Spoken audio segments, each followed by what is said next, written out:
Hi, welcome to another edition of Winning Ways. James Goodman can't be with us. He's out of town at the moment, but he will be back next week. In his place, we've got Peter Gibson, and Peter's going to run through everything like I do with James. And then in your call, Peter's got some interesting stats to show us and some interesting information. Thanks very much, Peter.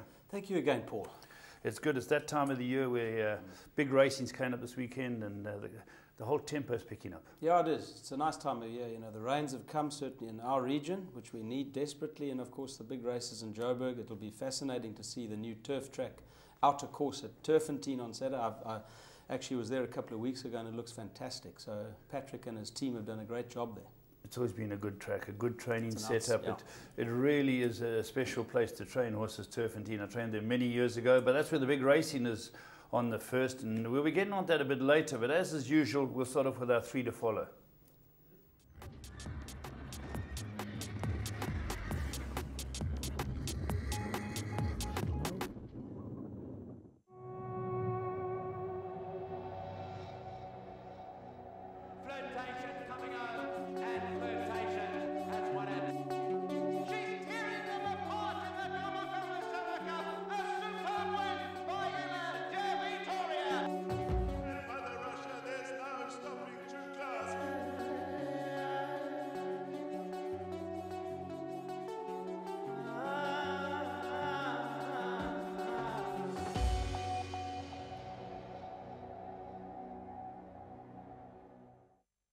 Right, our 3 to follow this week, we're starting off with the 22nd of October. And we picked out a horse here that we think you should follow. It's called Tomba La Bomba. Let's have a look at it and we'll tell you about it. Here you can see it drawn out in 11. It's in Mr. E.B. Khan's colours. Slow out of the gate, Peter, and they get away from it early. Yeah, look at you know, the 5 furlong track at Durbanville. I mean, it's jump and go. You're on the bend from the start, and I mean, for a first timer, you know, you've got to be really well tuned in to get position. But I mean, he was 3 wide, way back. Yeah. But looks promising, yeah, as we'll see. Walter takes his time with him. Mike Bass certainly gives him a chance. And you know, the pace is on. You know, Kiara Star, Ravishing Lad, they get out with it. Triple Bluff is your winner. But keep an eye on this horse. You'll see it start making ground in between horses and runs a cracking second. Yeah, look, I like his pedigree. He's by Trippy out of Mink Coat, who's a London News mare. Produced quite a few winners already, but I love the way this horse quickened. He's got a nice quick action load to the ground, and you can see Mike actually stepping up into, I would think, decent company in the next couple of starts. Yeah, this is going to be hard to oppose next time. The winner, which is Triple Bluff for Daryl Hodgson and Greg Sheen, gets away. But look at this horse. This is a sparkling debut. And they had given a really nice, comfortable, balanced ride. Nothing asked too much of her. And it looking at I think is a filly, is it? It is I don't know. I'll tell you right now what it is. Yeah. It is no, it's not a filly, it's a boy. It's a colt. But anyway, the point is that he's got a lot of condition on him, and I mean, he's going to strip a much fitter horse next time. Certainly one to follow. Absolutely. Well picked out. I remember the mare Mink Coat. I think Joey Ramsden trained it for Drakenstein, if I'm not mistaken. Might have done. Because I used to follow the London News, as having had Oracle News and 1 or 2 others. But let's move on to our second one. Now, the first one there was on the 22nd. Now we got the weekend's racing where we've got Kenilworth on the 25th. Let's have a look at the horse we found here. Right, the horse we found here is called Skylar Lane, and this is from Brett Crawford's stable. Pierre Cornet Orfo is riding from at the moment. It gets into the race, and you'll see it's quickly into position. If I'm not mistaken, it runs in the colours of Mark Rattray. Correct. Lammerskroll bred is a Western Winter out of a Jallard mare, Strawberry Lane, so he's got beautiful pedigree down below, and showed a hang of a lot of pace early on. Yeah, for his debut, it's very good. The eventual winner walked out the gates, and that's a horse called School Run, who's managed to sneak up the inside in the Platinum Silks. You'll see it about 3 lengths behind the horse we picked out, Skylar Lane. And Skylar Lane in his debut run here shows a lot of resolution late in the race. The winner wins a very good race, School Run, after missing the break, but keep an eye on this horse. Yeah, look, I mean, and on pedigree, you'd think this is a classic horse in the making anyway. So to have shown such good toe early on, you know, just raced handily up front and under no pressure, and obviously with the Platinum horse having had a run under its belt, was a little bit sharper and quickened well to win. But you know, clearly I think you found another horse that's got a huge amount of potential just looking on its first run. Yeah, I like the way it goes, set sails for home here. Pierre Cornelf is punching it out. Now, on its outside, a horse called Black Belvedere, who definitely goes past it. Even the commentators call him Black Belvedere's at the front. School run now, coming up the middle. Well timed by Aldo de Meyer. And it's definitely going to run third here, Peter, but it runs second. Runs second, which again proves that over this 1400 trip at Durbanville, at Kenilworth, you know, when he gets a mile and further, this is where this filly will show her true colours. Yeah. And one thing about the Michael Rattray horses, when they come through, Peter, they're beautifully bred horses. Beautifully bred, yeah. What a loss Western Winter is, but he's got lots of blood left behind in the country. Yeah, he certainly has. One to follow. Yeah, absolutely. Now, the third one we've found is my old friend David Makin's horse with Leon Erasmus. It's a horse called Victor's Castle. And it runs a very good debut, we thought as well. Let's have a look at this. This is at Turfentine on Saturday. Here you can see Victor's Castle, and it's in the Macon Silks, and it comes out very nicely. And before you know it, the race is basically between two. Pierre Stradum, who now is 11 short, if the commentator's right, of his 5,000th winner. That's on Ride of Honor, and it gets a hell of a race from Send in the Clowns. But this horse, you'll see in the Macon Silks, being scrubbed, it's the yellowy sleeves. You got it there, Peter? Yep, I've got it there. It's by Spanish Harlem, which I think is a very well-related Danehill, certainly on the female line from Sleepy Time. Royal Academy, I think, produced that 1,000 Guineas winner. So you'd think, again, another one who's going to improve over further, but really what was encouraging or exciting for the Macons is how this filly certainly quickened and ran on right to the end. That's right, because the front two get away. If you're watching it here, you think, well, Ride of Honor, Stradum at his best. But I like the way Send in the Clowns quickened up, but it couldn't go past. Couldn't go past, yeah. And these two get clear, Peter. There's about 6 in a row looking for third. And that's where our friend Victor's Castle just keeps coming. Yeah, and look, I mean, Roy Magna's filly, I think she's a horse chestnut, had certainly a very good form going into this race, deservedly favourite. And I think that experience counts, but you just have to love the way this filly of the Macons runs on. And, you know, if you look at the pedigree by Spanish Harlem, obviously hasn't had a huge amount of support. It just shows you how tough it is to make it as a sire. What percentage of sires make it? 4, well, 5? I've heard, you know, less than 20%. So it's become top stallions? High-risk game. Very much so. Yeah. But there's a good turnover. We've got a lot of stallions in South Africa. I think we've got an excellent crop of stallions at the moment, and a lot of interesting ones coming through the ranks as well. So good times. It's very, very unusual, Peter, that you get a situation where you have 3 freshman sires giving you a Group 1 winner. Absolutely. Like last season. Correct. I hope you can remember them. I can lateral, of course, I remember that. And of course, our 7th Rock through Guinness. Yeah. And then we had Mammo in Seattle. Correct. And the season prior to that was Juddpot. Yes. Juddpot sort of really through two. So, you know, it bodes well for the future. Absolutely. So that looks good. There's our 3 to follow. We'll be back with Blast from the Past.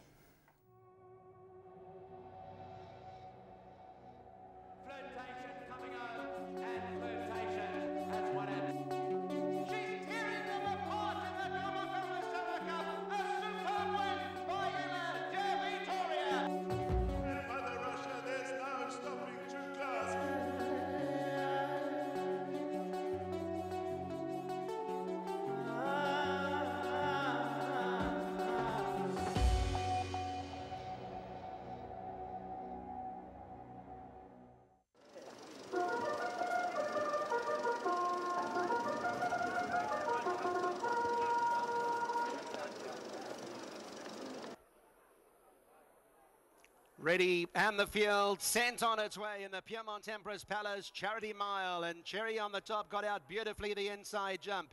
Royal Zulu Warrior is right there, and Wagner's looking to move around them. Lovestruck is there as well right now. Patala Palace is behind those leaders, and then Warhorse further back, Kalua Castle. Linkman further back, 6-7 off the leader. Yorker, Glorious Jet is back at the fence. White Line Fever, Moon of Rangoon behind those. Then Talina further back, and they race about 10 or 11 lengths from that leader right now as they continue along on their journey with 1,000 metres to go. Wiley Hall is back at the fence, and they're about 14 off the leader. Here comes Billy behind that, and Celtic fires the trailer. Wagner takes them along now in the Piedmont Empress Palace. Charity Mile, they're about to be swing for home. That leads a length and a half to Love Struck in the red sleeves in second. Royal Zulu Warrior, Patala Palace behind that.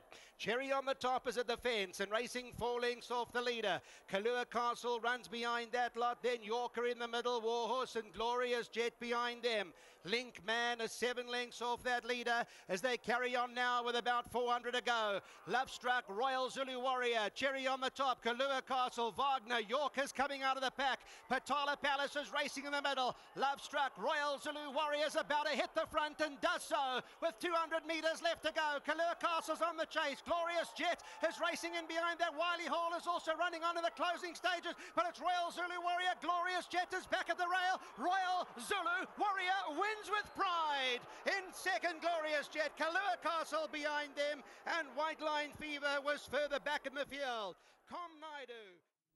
Well, there we go, last year's race, and what a cracking good race it was. Royal Zulu Warrior, Peter. Roy Moodley hit the Group 2 there. Do you remember when he started his racing career? I think he won his first 2 races up the straight to Clare. Roy Moodley or no, no, it was in this particular case, yes, Royal Zulu Warrior. Won by 9 lengths and another. It 9 lengths. Looked like a boom Superstar. horse. And then obviously they tried to get him into the July and didn't work it. But I mean, this horse's resolution and his soundness is unbelievable. I mean, I think he won that at the age of 7. Yeah, because he had time off. Yeah. You know, Peter, you know, you get X amount out of the tube. He has been a horse that has been plagued with problems. Has he really? Yes, been plagued. I remember speaking to Anthony about him, Anthony Riverland, saying to me, what a good horse this is. You know, he's by Mossman. Mossman, top stallion. You know, Mossfun won the slipper last year by Mossman. And well done to Roy Moody. Now, there's a man who puts his money in. Hugely, hugely important, you know, for these especially big guys to invest as they do. And one hopes that they get good satisfaction and joy out of their investment. Yeah, I see he's got Gordon Moodley now as his racing manager, which has helped channel things. Yeah. And well, it makes sense. It makes sense. I'm pleased to say that we have stepped it up to a Group 1 winner for him. Oh, good. Yes, with Harry's son, runs in his colours as well. He's a partner in that. So Roy's been very good. And I think the interesting race there, it is also a prep for the bigger race, and that was the race that showed Yorker to be emerging as the top flight contender in the Johannesburg races last year. Yeah, Cherry on the top ran in the race. You know, there were some very good horses. Yeah, it's a good race. It's always and for a good cause. Good. You would go down the list. There's some Group 1 winners. If one looks at Yorker, Cherry on the top, Wiley Hall, Love Struck. Yeah, an outstanding bunch of horses. Yeah, so there's some very good horses. And now we're prepping for this weekend is obviously the Emperor's Palace Charity Mile, which is a great cause. But let's move on and have a look at Plum.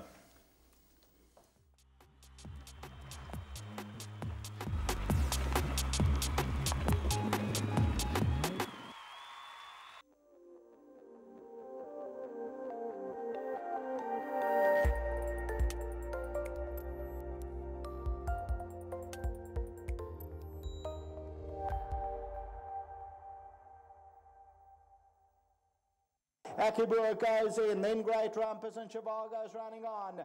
Now the leader, Joshua's Crown, Bold Inspiration, Vienna Wood on the outside, Chivago, Joshua's Crown, Innate Quality, Bold Inspiration hit the front though, and Chivago tries to make a race of it, but Bold Inspiration continues to go. Chivago's coming home powerfully, but Bold Inspiration won it. Chivago second, then Innate Quality and Great Rumpus.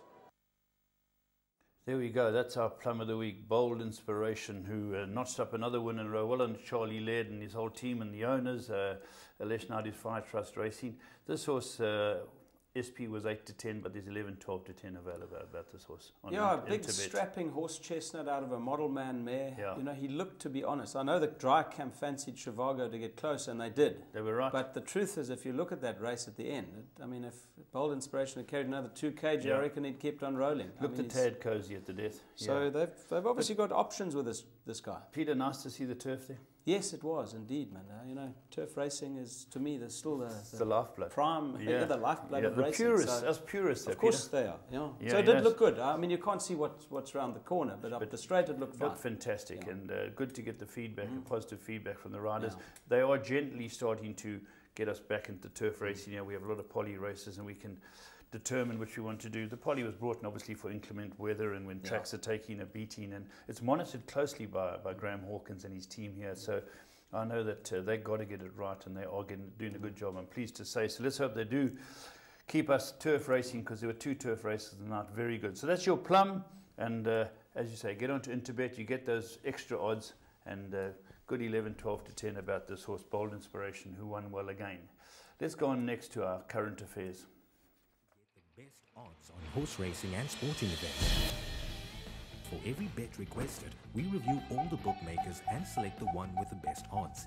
As a result, you always get the best odds. Interbet offers tote betting, fixed odd multiples, and betting with your mobile phone. To get started, all you need to do is register by filling in your personal information. Log into your account and start wagering.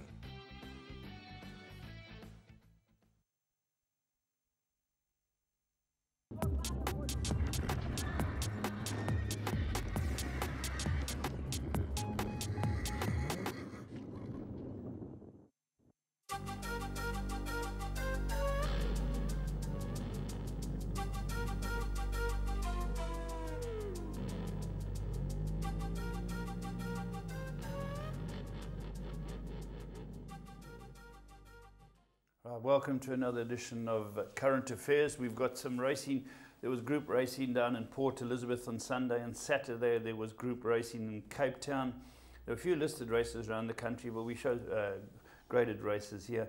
And then, of course, there was the Cox Plate, where we're going to show you. It's a great race, and the aptly named Adelaide wins that. Nice to see where they're going with these big horses. Just before we showed the race, do you know that the plan with this horse Adelaide, this Galileo, was, I think some partners from Australia bought in, and the horse was going to go to Chris Waller, very, very good trainer in Australia. And after this win, the plans have changed. They might even take him back. Really? There's a couple of races that they're considering, and although he seems to enjoy travelling. Yeah, he won in Arlington, he won the Secretariat Stakes of Group 1 on firm ground, so clearly he likes everything on top. Everything on top. So going back to Europe, where he's likely to encounter soft ground, maybe their plans are international. Whether he's based in Ireland or not, yes, I don't know. That was the latest. They're having a big rethink, and it looks like the Coolmore gang want to keep racing with this horse. I think let's have a look at the race, because there were a lot of Australians and horses they were fancying. One mustn't forget that the Australians have had a stranglehold on the Cox Plate, not the Melbourne Cup. The Cox Plate has always been theirs. Yeah.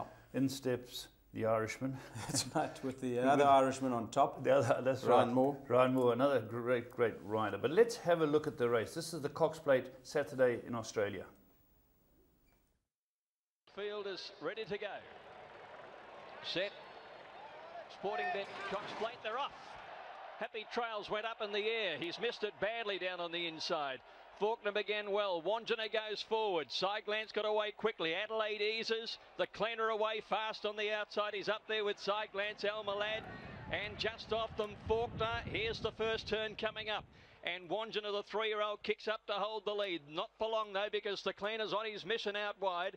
Sideglance up there with Almalad. He's still 3 wide. So the Cleaner's still 4 deep past the 1600. And Faulkner gets a lovely trail off that leading quartet. He's in 5th placing. In front of Fortella and Royal Descent. 2 lengths away then Guest of Honour, Silent Achiever, Happy Trails, Criterion. They're followed by Sacred Falls back on the inside, and then Swainess and Adelaide is a length and a half last of all. Out past the 1200, the Cleaner did a lot of work, but he's found his favoured role. He leads a length and a half. Elmalad is second. Sideglance is third, a length and a half to Wanjina. 2.5 lengths away then Fortella, who's on the inside of Faulkner. Then 2 lengths away, Royal Descent on the outside of Silent Achiever. A further 2 lengths further back in the field came Happy Trails, who's over on the rails. There's Swainess, or rather Adelaide, starting a move around the outside now as they go to the 800 metres, and then Guest of Honour, Sacred Falls, Criterion, and Swainess is now back last. So the Cleaner, this is where he puts his foot down, and he leads by 2.5. Arnold winding it up in the Cox Plate. from in second placing Wanjina around the outside of El Malad. Here comes Faulkner with his run, followed by Side Glance. Back behind those horses, then Silent Achiever starting to thread away through the field with Royal Descent. And Adelaide's on a mission around the outside. He's coming with a swooping run now to the home turn. The cleaner joined by Wanjina and Faulkner.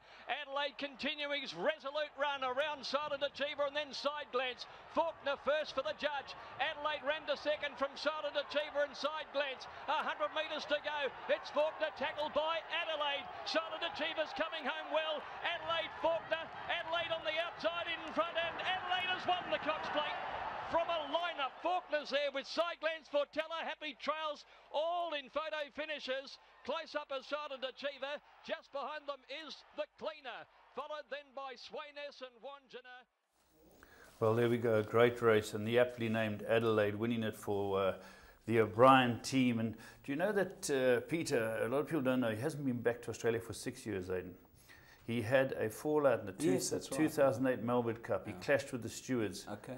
And he's never been back. So when he comes into town, be careful, be warned. Be warned. Punters take note, yeah. But close finish, Peter. Close for look, and also that track being so tight. You know, they're 200 metres to the finish. The false rail helped. No false rail. So they are getting momentum going. Yeah. And I mean, if you'd looked at Adelaide, he came 5 or 6 horses wide, but his momentum kept going. Yeah. And a lot of horses in behind him came up the middle to the outside of the straight. So it was a hang of a race. Yeah. Side Glance, Andrew Balding's horse. That campaigner, 8-year-old. You know, he's been around the world a long time. Andrew Balding had the winner of the Racing Post Trophy at Doncaster on the same day. That's so right. he had a hang of a weekend. Yeah. You're just looking at the pedigrees of these horses. You know, the winners by Galileo, there's Dan Sillies, there's Lonrose, there's Redute's Choice, there's Snitchell, there's Sebring. David Payne had a runner. Yeah, Criterion for, I forget his name now, that gentleman from New Zealand, very philanthropic approach to life. Oh, you cut it down to 2 people if it's New Zealand. Yeah, that's true. I can't think of it'll come to me shortly. Yeah. But, Owen Glenn, so Owen Glenn. What's his surname? Glenn. So Owen Glenn. Yeah, I saw him in Shanghai at that China Horse Club supports meeting. David Payne. He does, and you know, he's got a really philanthropic approach to a lot of charities that he supports, mostly on the human side, not animals. So yes. How did he make his money? I'm not exactly sure, to be honest. Okay. Yeah. Well, but I was interested in the pedigree of Adelaide. He's out of an Elnadim mare who's by Danzig, and I think that's where he gets the speed and the liking for fast tracks. Yes. Yeah. And so I'm sure they're going to campaign this horse around the world now. Yeah. Hong Kong in December has got to be their next option. Got to be on the agenda. They've got to be, yeah. So it's, as I said, the stranglehold has been, the Australian stranglehold has been lifted, and one has got to say that he's the first Euro trainer to plunder the prize of 3 million Aussie dollars. Yeah. So that's just under 30 million rand. Yeah, first prize 18 million rand. 18 million, so which wonderful rivals race. the Hong Kong sort of prize money. Yeah. It shows you. It's just, while we're staying with Australia for a moment, Peter, Chad Schofield fell off. I don't know if he was bumped or whatever. He fell off, and he got up and said he was fine. He had a scan, which they have to do now, and all clear. So Chad Schofield, he had those big suspensions. Yeah, he's had a rough season for a guy that's got a huge amount of potential. Great rider. Yeah. He's highly touted. He's a very level-headed young man.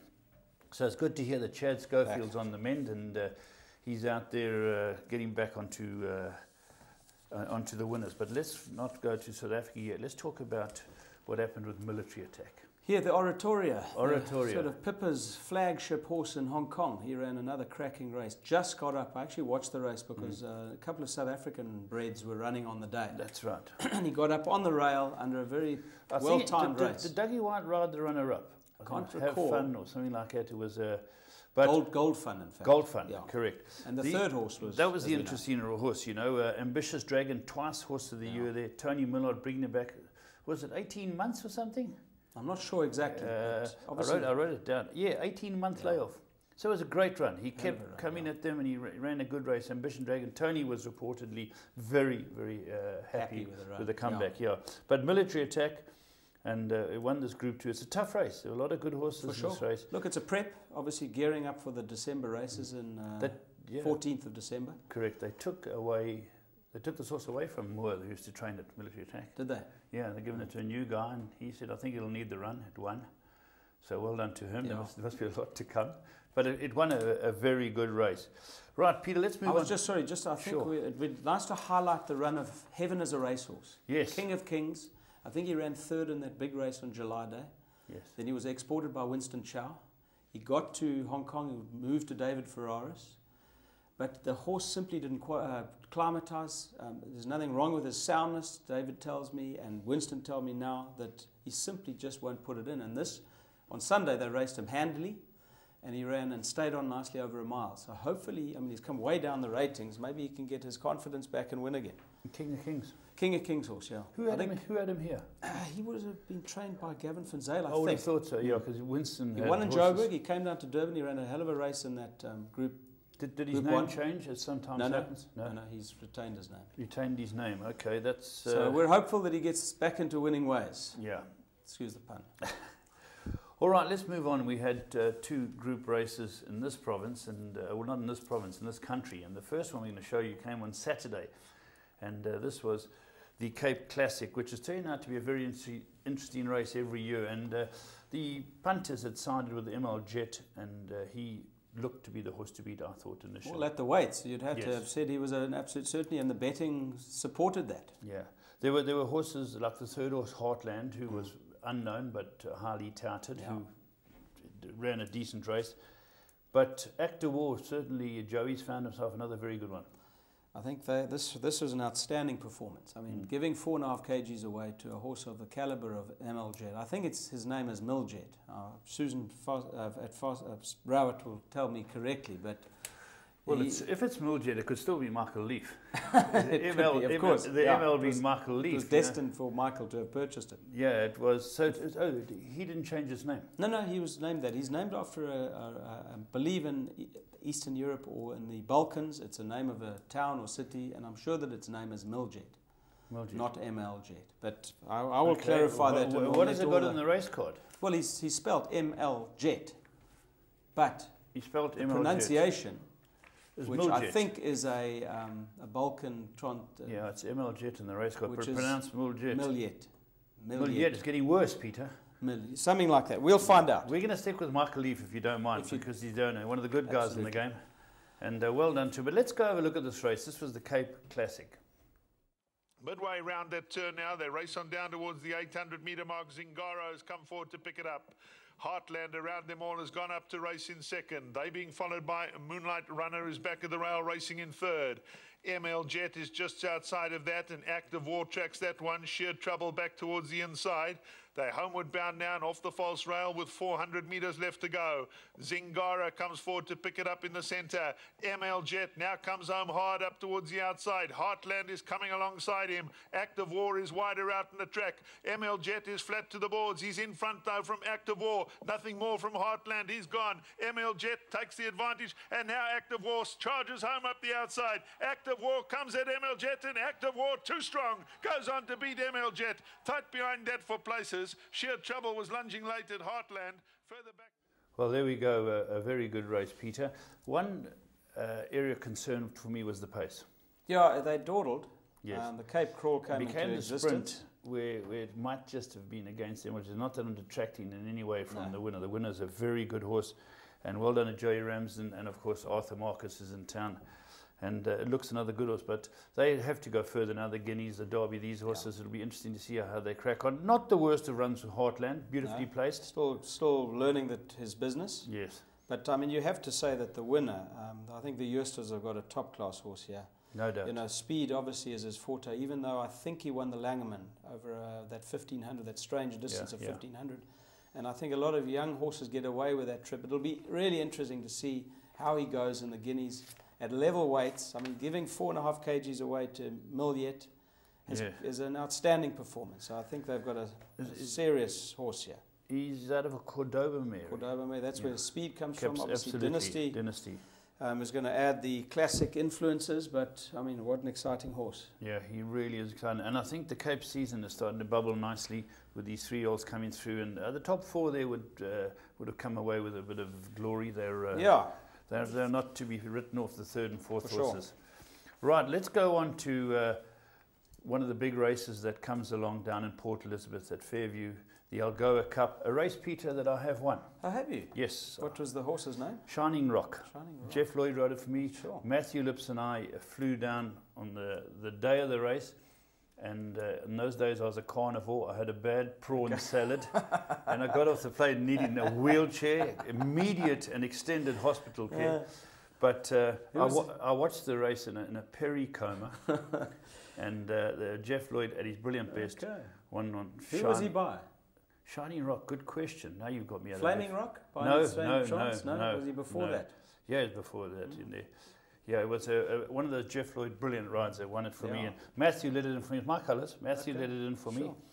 And I was really in a bad way with food poisoning. But I do remember that day. So it's a race I'll never forget.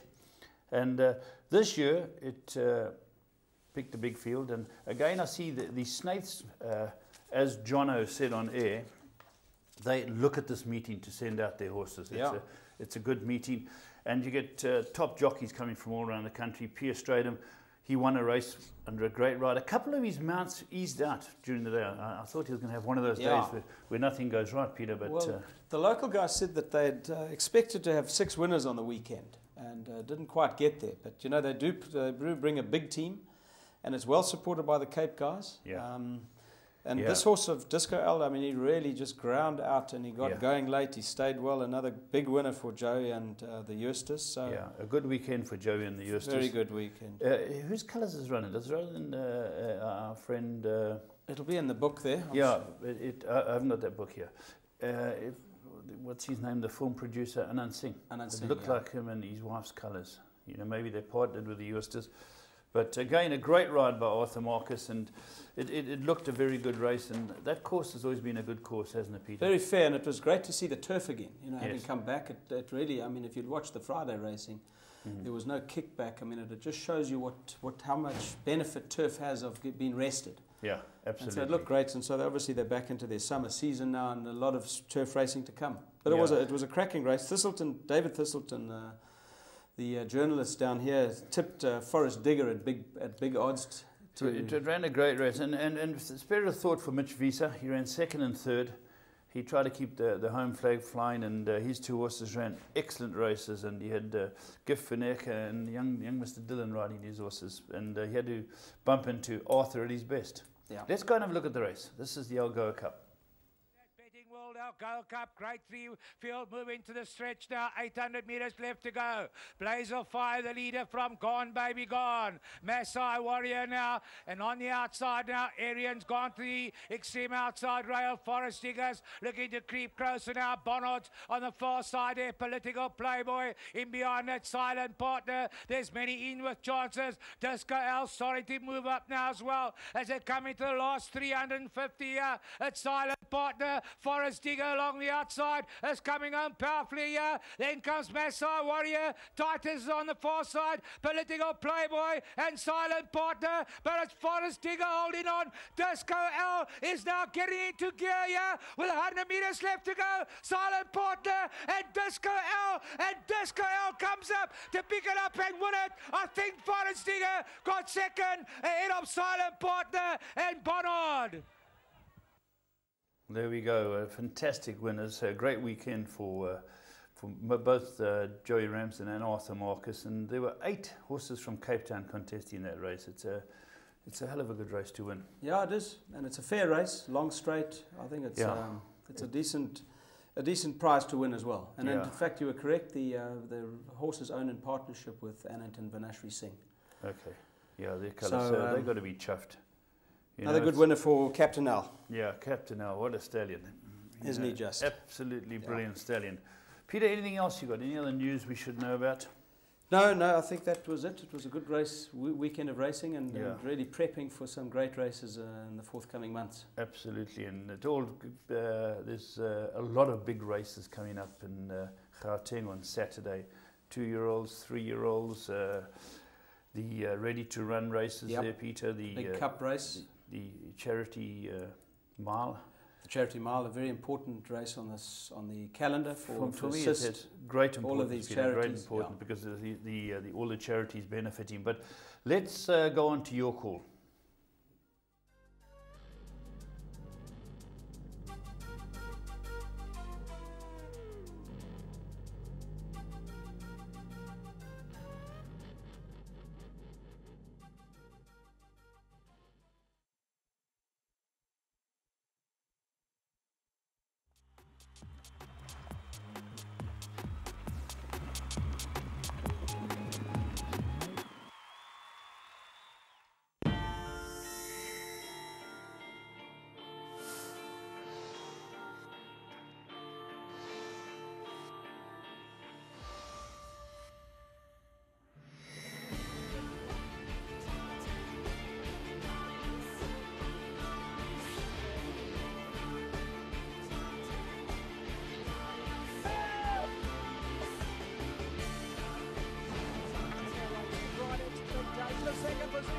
Country Roses giving them a bath. That's one of the biggest millions I've ever seen. Grace Valana, the leader. Grace Valana. Grace Valana.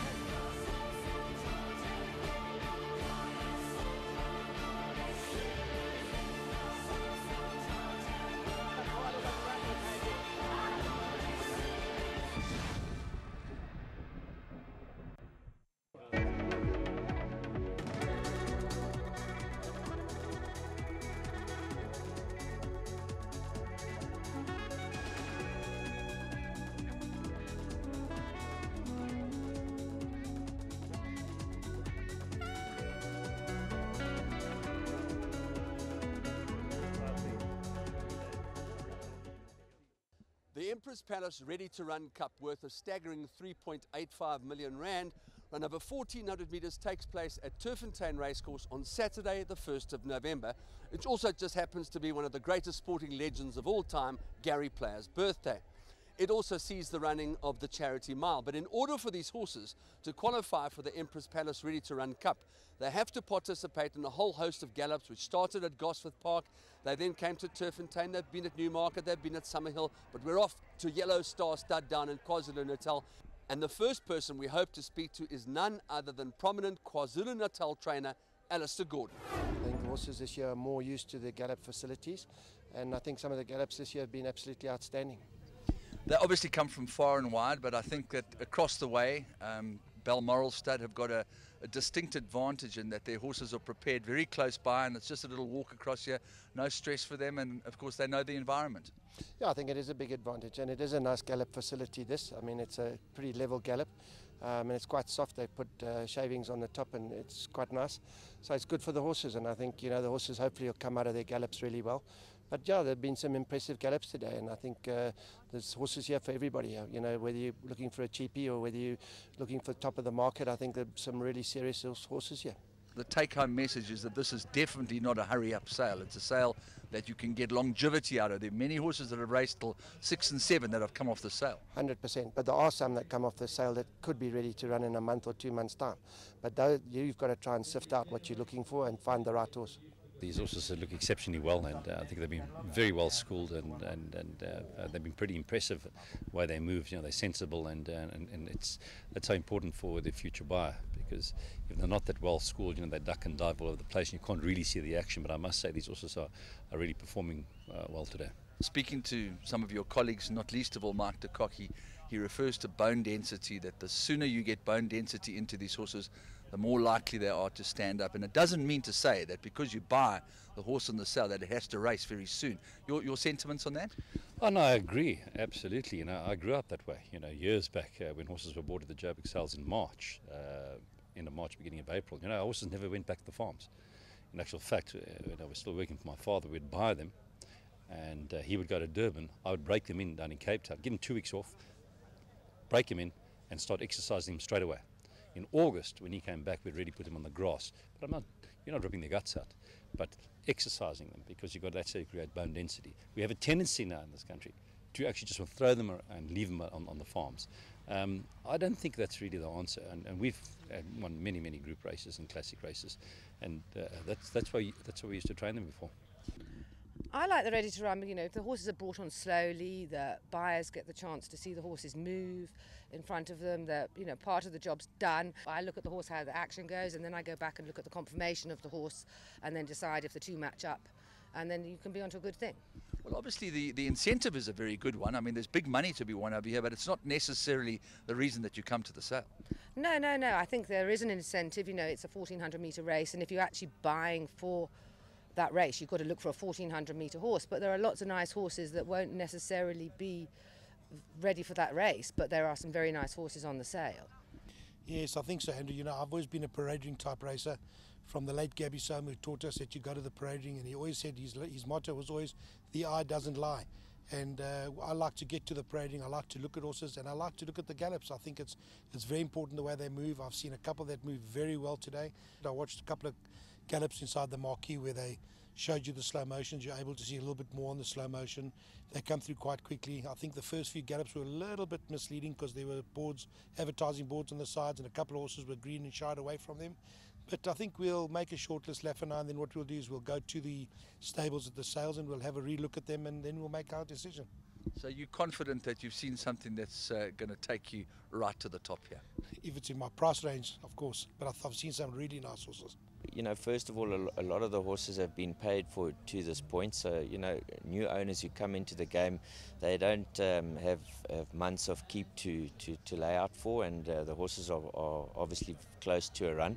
Some of them take a little bit more time than others. So, you know, it's a big saving for owners from that perspective. And you know, obviously the attraction for the ready to run, the prize money that they've put up, it's very big. I mean, and if you do happen to find a horse that's good enough to compete, you know, then it's fantastic. So we all here looking for the same thing, and it's nice just to see how the horses move and get an idea. And you know, it's a great concept, and I think it's growing in South Africa all the time. A lot of horses on the catalogue have come out of your top sales, you know, in Cape Town and in Joburg. And they put on for the purpose of qualifying for the race. Yes. So, you know, the pages are strong. There's good pedigrees, good stallions. So, you know, it's exciting. You know, people are creatures of habit. They love things that they used to. But I think that this particular venue is rapidly gaining momentum in terms of its appeal to the people who are watching these horses gallop. Yeah, definitely. I mean, it's my first time to attend at Balmoral and Yellow Star, and you know, the facility is fantastic. They put on a fantastic day today. So yeah, I mean, it's great. It's a good day out, and nice to see the horses. This particular venue surely lends itself to being one of the most beautiful venues to show people the horses, the effort that goes into making sure that these horses are sound, that they continue with their racing, and takes out some of the guesswork for prospective owners. Credit must go to all the people who prepared the horses: Jane Thomas, Jane Trotter, Koos de Klerk of Yellow Star, and of course Nicola Coppes. And they've done a magnificent job in getting the horses to a really great level. And this is one of the best quality drafts of horses I think we've seen for a long time. This year the stake for the race is 3.85 million, and there's some very, very good horses. And we're hoping to see a quality field, and then on Sunday, yeah, it'll be a magnificent sale. And I think the buyers are going to really have to bid up to get the decent horses. I was very impressed with a lot of horses, you know. Obviously, your major stallions being represented: Captain L, Western Winter, Silvano. You want to see the likes of that, and nice to see that they had all three of the freshman Group 1 winning stallions represented here as well. I also thought that the international stallions, these are very good stallions that they brought out, and it was wonderful to see a Bernardini, you know, he's a record-breaking stallion for 2-year-olds. I hope people are going to use him for 2-year-olds. Very, very good stallion. I was very impressed with the imported horses as much as I was with the locals, but they looked good. They worked well. I was pleased with the whole setup. I don't really look at them in slow motion. You know, I stand on the ground. I watch them move. Then I'll go have a look at the individual and see what his conformation is all about. Because there's no use horse moves well. You come have a look at the horse, and it's tiny and it's got no scope. It could be terribly offset. It could have bad hocks. He's like that, you know. And to say, well, is he going to stand up? Where are we going with the horse? So I just stand on the ground, watch how they move, and then go look at those individuals. I think there's a lot of luck involved in buying horses, because most of us are restricted to a budget when we're buying horses. So you'll miss a couple, and then you'll end up buying one that maybe wasn't your first pick of your choice. Might end up the best. Alternatively, one of the ones that you missed made a bit more money and ends up even better. But that's luck, and you've got to ride that luck, and you know, somewhere along the line you'll get it right. We've got Bella Spumanti, a dynasty filly. She's 4th on the log. She's only had one start. She won exceptionally well. She won't run again. She's going straight into the cup. She's doing very well. She's been in Joburg now for about 7 weeks. We're happy with her progress. So yeah, we're looking forward. It's a big payday, so we'll give it a go. Right, wonderful to see Andrew Bond's done it again. He's got some of the big players in the industry to give their opinions, and the man with me, Peter Gibson, will be able to tell us a lot more. Peter, let's firstly talk about the ready to run sale. Yeah, Sunday, 2nd of November. It's You're the right. traditional slot for the ready to run sale. Yes. So we are excited about the catalogue. We think it's a really good quality draft of lots of the top size around the country. And I think that is the essence of this catalogue, is that we've got a widespread of the best stallions in the country, including a smattering from overseas. The Bernardini clearly stands out. He impressed a lot of people. Yeah. But I do think that this is really what makes this catalogue interesting. Obviously, given that there's been a separation of the sales, the number of horses on the sale, the prize for next year is not going to be as high as it is this year, but that's just there is another race, in fact. So we're looking forward to the sale itself, and I think that buyers are going to have a really nice selection of horses to choose from. As Bonsky put to me and a few others out there in that video, you've looked through the catalogue, you've seen a lot of them. Have you used do a few stand out for you, or which stallions do you think? I know you've got a smattering, as you say, of internationals, but the local stallions are doing the job. Well, look, I mean, you've got Vars, you've got Captain L's, you've got Fort Woods, you've got Western Winters, an excellent draft from Beth and John Brantner in the Cape, selling through Amberway stables. So I do think that it's very difficult to actually pinpoint even a couple of the emerging sires, like Mambo in Seattle. The Elusive Forts galloped well. There was a couple of Rebel Kings who I thought did a great job. People are sitting back and taking note of Elusive Fort now. They are, and they should do. He's got an outstanding pedigree. He was a great racehorse himself. If one looks at him being by Fort Wood, and the same as Dynasty. Yeah. He won 3 Group 1s. I think Dynasty won 4. Yes. And Dynasty's been fantastic. I think he's got at least 10 Group 1 winners. Absolutely. So it's been wonderful. Very different horses, physically. Absolutely. Dynasty was this big, strong, bulky horse, whereas Elusive Fort was much more on the classic side. Not, I wouldn't say effeminate, but he was certainly a rangy, more classically typed horse. Yeah. And so, he's starting to produce the goods. He is, and they run on nicely. So look, I think the whole catalogue as a whole, I don't necessarily think it's right for me to say that one is going to top the sale. No, Let the buyers determine that. But I mean, the TBA's real focus is on producing a fair spread of stallions. That buyers have an opportunity to buy at the right price, and I think integrity really underpins everything that we are attempting to do. And Peter, it's on the Sunday. You guys got the Sunday. Correct. You've got, obviously there'll be a lot of people in town because there's 2 major sales. Yes, and of course the race meeting in between both of those. So we've got the big race day on the Sunday. Balmoral's team of about 70 horses have already arrived at the TBA, and the rest of the vendors will have arrived by Wednesday at the very latest.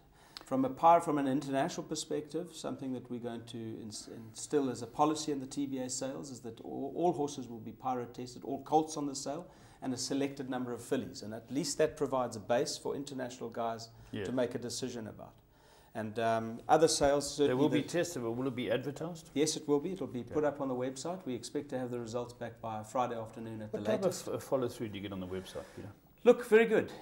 And certainly from the pyro perspective, it is the base. If your horse is positive, you cannot even consider it. I think Pat Shaw is a veteran of supporting South African sales. In fact, he was the purchaser of Miljet. That's right. He was in fact positive, and therefore couldn't join his team, and therefore it was offered to Michael Leaf to race locally. Doesn't mean that horses can't be treated, but it's not fail-safe. Imagine Miljet, as you call it, the way you pronounce it. Imagine he goes on and he looks like he could go on to be anything. Yeah. He could go on to be one of the greats. Now, would he ever be able to travel? Of course, because not every country is pyro-sensitive. So you get to Eastern countries. You get to a non-pyro-sensitive country, like Dubai, and then move into a pyro-sensitive country. No, because you've got to separate 2 things. One is permanent import into a country, which is pyro-sensitive. Yes. Unless he is treated and he comes up negative, he will not be permitted entry to that country. If you go if you raid on temporary basis, they will make provision for horses go running in a international race. Them or something? Temporary permit. It's a different set of conditions. So they know that they're not going to be there for long. In the world, correct, you can. But to be permanently resident, you have to be pyro negative for Singapore, for Hong Kong, for Australia, and America. Okay. Whereas, funny enough, southern parts of America are pyro-infected. So, America's a big country, but they seem to get away with it. A lot of countries get away with it. But it's an important decision. It's an important fact to be able to offer our international clients that they can at least make a decision at the time of sale. So those results should be out by Friday afternoon. All right, Peter, let's move on to your new sale now. No, can I just finish up? I think that just the Cup, obviously the big race, the 3.85 million rand race. Tomorrow there will be a draw. a live broadcast from Teletrack where Bob Yerim, the Suprema of Empress Palace, and Caroline Simpson from the TBA will be doing the draw on a live basis. 16 runners chasing that prize. It's a huge amount of money. The log itself was finalised at the beginning of last week. And there were quite an interesting number of movers in that log, if we can spend a couple of minutes on that. Yeah, sure. Have you finalised the field? No, that's coming tomorrow morning, so that'll be done then. But will it be, if another question I've got to put you, Peter, will it be as the log suggests? Well, look, there have been lots of movement the last couple of weeks. Okay. The top-rated filly, Rich Girl, she's the Australian-bred filly. She's shown a hang of a lot of speed. She's rated 104, so she's going to come in well-rated at the weights. Then you've got a group of horses who look like they're potential improvements. Pioneer Spirit of Brian Bernard. Yeah. Bella Spumante of Dean Heyman and crew. I think Ian Longmore's in that. That's a one-time winner. One-time winner. She's a dynasty filly. She won right. over 1,200 at Clarewood. She looks like the 14 should be no problem with her. Kosovo, owned by an investor. Beat my filly. Yes, indeed. It looks very promising, the Cahal, bred by Summerhill. So it's very interesting. Very interesting. One of our Hong Kong guys that bought last year, Dr. Michael Tang, Dream Upon a Dream. Yes. He's has that won a game? Is that a two-time winner now? He's won his games. He was, if I look at the log on the 14th of October, he was lying 24th on the log. He's now 4th on the log, having won impressively over the 1,200. The chestnut horse. I know the horse. Yes, Chestnut. He's a Judd Pot. He was a very flashy horse at the sales. Yes. I think they paid good money for him, 400,000 rand. The Elmo Effect is another big mover up the log from 18 to 6. I think it is Pedigree. And Tammany, yes, the Australian-bred filly by Teofilo. Yeah. Interestingly, owned by Sheikh Mohammed bin Khalifa, but trained by Sean Terry.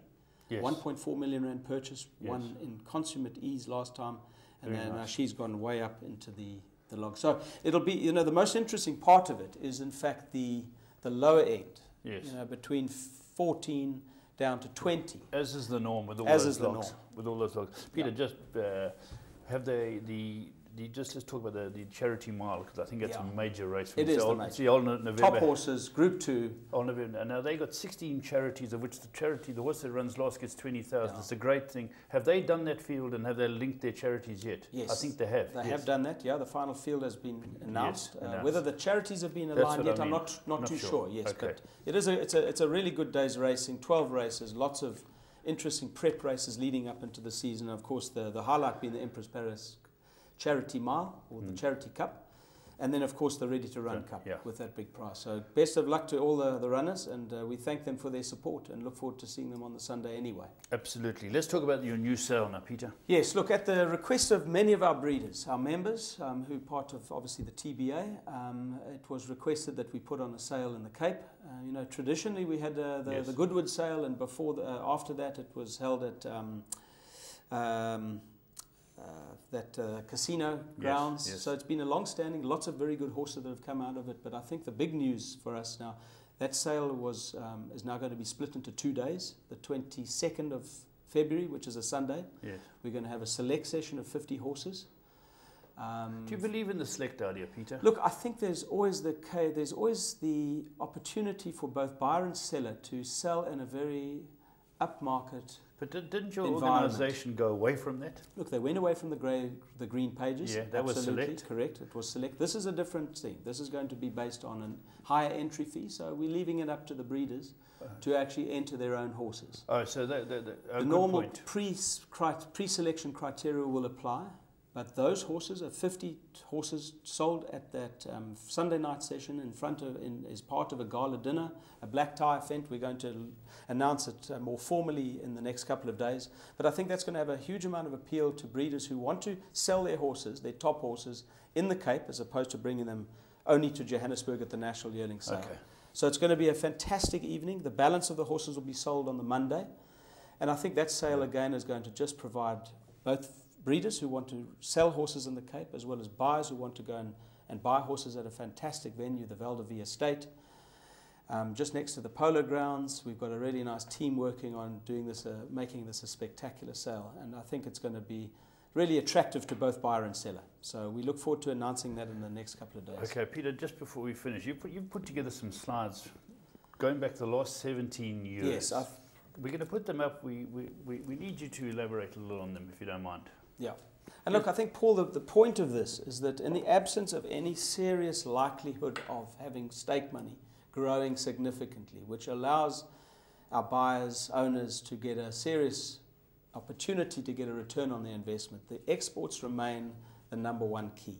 Yes. And so, look, I want to make two statements here. One is just an analysis that I think people will find interesting of the last 17 years of exporting under the free zone concept. Yes. And secondly, to hint that maybe something's coming on the basis that government have indicated their desire to bid for the 2024 Olympic Games. Because that really puts pressure or focuses. So Peter, if they bid for that, when would their bid be? 18 months, 2 years? I believe 18 months' time. And then they would have to have an export protocol in place. They have to for basically, the show jumpers and, they cannot bid unless they have shown intent to solve the re-export of horses. Coming in is no problem. Yeah.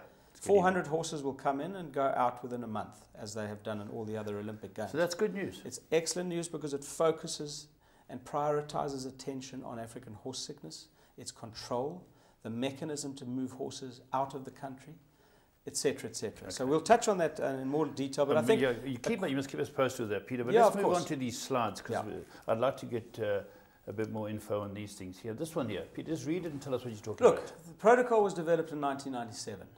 With the protocol developed with the European Union, ratified then as based on regionalisation, which meant that South Africa declared a part of the country as being free of the disease. And that was based on historical evidence, and it was chosen to be in Cape. So 97 to 2014, this year when we had our final outbreak, really I looked at the history of infection, in other words, when it started, when it ended, and then the history of suspension. Those are the rules. In other words, what we're going to prove is that there's a divergence between the real risk and the rules that sit with us. So the next slide will show in a graphic, I hope people can see it, the green indicates when we're not infected, the red indicates the period of the outbreak. What's running down the left, Peter? So those are dates. Yeah, it's hard to see. So from the top is basically 1997. Oh, so you've got the months right down on the left-hand column. Yes. Right down to the bottom, 2014. Peter, from September, you're green all the way through every year.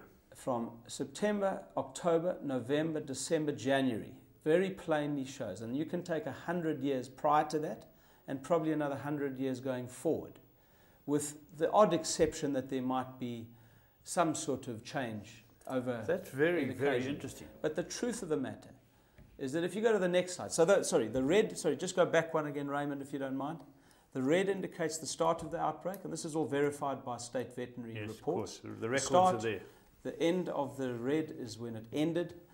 The amber is a period of rest, so we can prove that there has been no reinfection. And that's a period of 80 days, 60 to 80 days. Okay. It was difficult to show that. So therefore you can say that of that period, 97 to 2014, including the amber period, which is a rest period, only 15% of that time were we infected. In other words, risk. Peter, it's hard to read from there, but 2014 being the lowest. The lowest. So the lowest, yeah. Okay, we've had outbreaks in 2011, the big outbreak in Mamre, which shut our exports down dramatically and led to a whole chain of events. And then we had a clear year. Did we export nothing? We had a clear year, no, because don't forget the rules indicated we had to be free for 24 months. So just as we were getting to the point of being able to reapply, we had another outbreak in Melkbosstrand. So Peter, one horse died. 2016 we need the next 2 years. Correct. 15 and 16 to be clear. Oh, it's a long time. But let's look at the next slide, Peter. Which really shows you the rules. This is an indication of rules. So the starting point of the red is when we had our outbreaks, as it was declared. Now we have a 24-month period before we are able to reapply for exports. So that takes away. And really, to sum it all up, it means that over 50% of the time, that same period, we were suspended, despite the fact that we were only infected for 15% of the time. If you go to the next slide. So really, we've had an infection of 15%, suspension of 50% of the time, which means that we've lost 35% of that time for trading. And if you go to the next slide, it will very clearly show that 17 years is 6,000 days, of which 35% were 2,172 days. That equated to 40 shipments that we lost on a very conservative 55-day turnaround time. 40 shipments of 33 horses, which was our capacity at the time, which is 1,320 horses. Is it still the capacity? Look, yes, it's about the same, yeah. Okay. And that equated to about R1 billion worth, and that's a very conservative estimate. R1 billion of lost turnover for this country, which impacts employment, confidence, investment, etc., etc. Every facet of the And industry. the reality of the situation, the rules were wrong from the start. Unfortunately, they was what was with the cards we were dealt with, but it ignored completely the fact that AHS is seasonal. It only occurs in certain times of the year, and that first slide showed it very plainly. And therefore, the rules were designed to stop movement and not virus. And therefore, you have to conclude that they were fundamentally unjust. Absolutely. So the future really lies in, now we go to the next point, which is the Olympic Games, which is a pressure point for government to actually get their house in order in terms of AHS. In other words, re-exporting our horses after the Olympic Games. If you go back to the OIE code, the World Organization for Animal Health, it provides conditions for exporting in two ways when you're infected. One, you declare freedom, which is what we've done for the past 17 years. We can say safely under the current rules that it has failed. If it had allowed us to export on the year of infection, in other words, in our winter period, it would have been successful. But the current rules legislated by Europe simply don't allow that. The second way is to lock horses down. So in other words, you're verifying continuous vector protection from the start of quarantine until delivery in the country of origin, of destination. Destination, yeah. In other words, you're changing the whole focus, away verifying science, the building itself, from actually proving absence of virus in this massive zone called the Western Cape. 15,000 horses, multiple entry points, people of different social and economic backgrounds making decisions about the same horse movement as somebody who's wanting to export. The system is very complex. And now it's flawed. It's flawed. So really, I think this is an opportunity for government. Who else has seen these slides, Peter? Well, look, I've sent them around the world. Have they gone to your website? Jockey Club. They're not specifically on our, you know, we've had this transfer from one to the other. It will be up on the TBA website in due course. It's very interesting. But it is interesting. But I think now the government's only one of their options is to actually now engage with the second way of exporting out of the code, which is a lockdown. No private sector individual is prepared to go at risk for what is probably going to be close to call it a 80 million rand investment, if not more, if you put on all the bells and whistles. Yeah. And government, I think, needs to take the lead and to show that they're willing to actually solve the export issue with the Olympics in mind, with an expanded platform with vaccine development. We've got a long time to go before we get to the Olympic Games. But you have to show intent. In terms of the bid, you have to show intent. And I think this is one option that we now invest with government backing, a lockdown facility, which moves away from the other component. And I think there is behind the scenes discussions going on at the time, and we'd like to be in a position at some point to maybe reveal that there is government's willingness to do so. Peter, as usual, outstanding talking to you, and a lot of people out there will appreciate what Peter's brought to the table today, and we thank him very much for that. And before we close your call, let's show you one of our graduates who won. Here we are, Royal Zulu Guard. Obviously, with those first two letters, you know it's going to be Roy Moodley and his gang. So well done to him. That was a successful graduate from Magic Millions. So Peter, keep us up to speed with what's going on. If there's anything with the government to get involved, and if any other the people getting involved with protocol and exports can give us any news, we will air it here on this platform. No, I appreciate that, Paul. And as I said earlier, I think exports remains our #1 opportunity to get really out there. Stimulate. Can you imagine the breeders? Breeders, owners, everybody benefits. With China opening up everything. Okay. Yeah. Well, we've had our time. It's been very interesting. James will be back in the hot seat next week, and we'll speak to you then.